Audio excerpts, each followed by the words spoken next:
ዕለት ነው።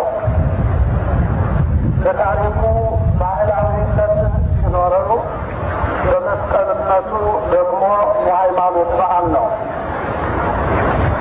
ብፁዕ ቅዱስ አባታችን መስቀል የሰላም ምልክት ስለሆነ፣ መስቀል የሰላም አርማ ስለሆነ፣ መስቀል ለክርስቲያኖች የድል ምልክት ስለሆነ ዛሬ ተከብሮ ከወጣበት ዕለት ይህንን በዓል ስናከብር ሃይማኖታዊ ስሜታችን በጣም ይሀብታል፣ ያድጋል። ይህ መስቀል ከክርስቶስ በፊት ለሮማውያንም ሆነ ለጥርአውያን የክፉ ነገር ምልክት ነበረ። የክፉ ነገር አርማ ነበረ። የውርደት፣ የስቃይ፣ የመርገም ምልክት እንደነበረ ቅዱሳት መጻሕፍትም ሌሎችም የታሪክ መጻሕፍት ይነግሩናል።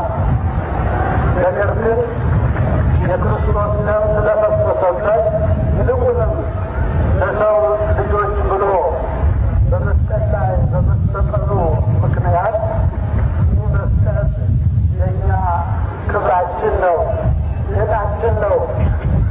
እሱ የተለየ ይሁን እንጂ የመስቀልን በዓል ሁሉም ክርስቲያኖች ያከብሩታል።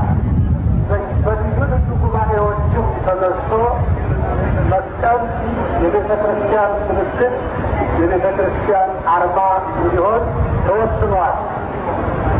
እንግዲህ መለስ ብለን ስንመለከት የመስቀል ክብሩ ይሄ ከሆነ ዛሬ መስቀል የት ነው ያለው? አሁንም መስቀል እየተቀበረ ነው። አሁንም መስቀል አፈር ውስጥ እየተጣለ ነው። አሁንም መስቀል በትቢያ ውስጥ ነው። ስለዚህ እንደዚህ ብቻ አይደለችም መስቀል ቆፍራ ማውጣት የሚገባ። ዓለም ሁሉ መሬቱን ይቆፍር። መስቀል ከመሬት ውስጥ ካልወጣ በአምስቱም ዓለማት ቢሆን ያነከተ ሕይወት ይኖራል። የዓለም ሕይወቱ ሁሉ ልምሾ ይሆናል። በመስቀል ካልተዳሰሰ የዓለም ሰላም ሁሉ የሚያስተማምን አይሆንም።